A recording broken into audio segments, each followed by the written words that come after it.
الرجاء لا زال يعيش على نشوة التتويج الأفريقي الأخير ويتطلع للمشاركة في نهائيات بطولة العالم للأندية التي تقام في البرازيل مطلع الشهر القادم.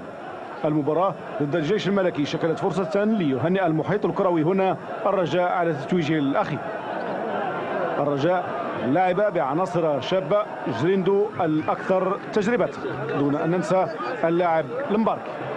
إيقاع سريع للمباراة، اندفاع قوي من الطرفين، أولى الهجومات كانت لفائدة الرجاء البيضاوي. هذا اللقاء عرف تألق اللاعب أنور من جانب فريق الرجاء البيضاوي، وهنا تسديدة من بعيد محادية للمرمى، ثم انطلاقة جديدة لفائدة الجيش الملكي.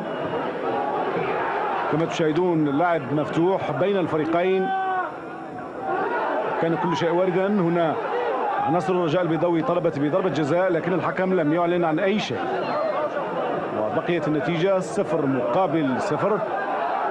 الشوط الثاني من المباراة، هنا أيضا الرجاء البيضاوي يطالب بضربة جزاء، وهنا هجوم لفائدة فريق الجيش الملكي.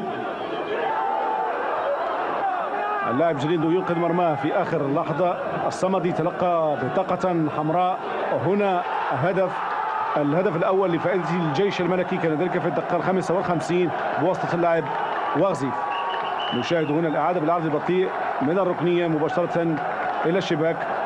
1-0. فرحة كبيرة لعناصر الجيش الملكي، وهنا بطاقة حمراء للاعب أمين من جانب الرجاء.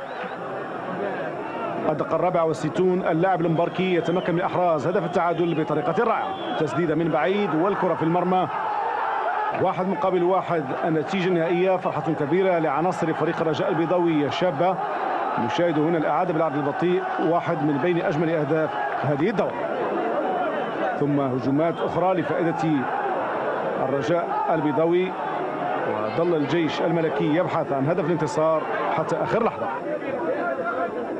هنا هجوم جديد لفائدة الرجاء البيضاوي في اللحظات الأخيرة، وهدف محقق يضيع. الحمد لله كيف ما شفتوا قام واحد المقابله في المستوى التعادل، يعني منطقي. الفريقين لعبنا مع فريق كبير، وكنتمنى من الله نشجعوا الشبان يعني اللي لعبوا هذه المقابله هذه، والشبان اللي كينتظروا، ونتمنى من الله ان نكونوا موفقين ان شاء الله.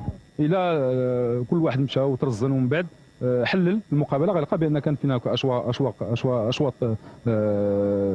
كانت جد ممتازه، واللي قدموا فيها الفريقين عرض من المستوى اللي الان بين بان كره القدم المغربيه راه غاده في تحسن الحمد لله.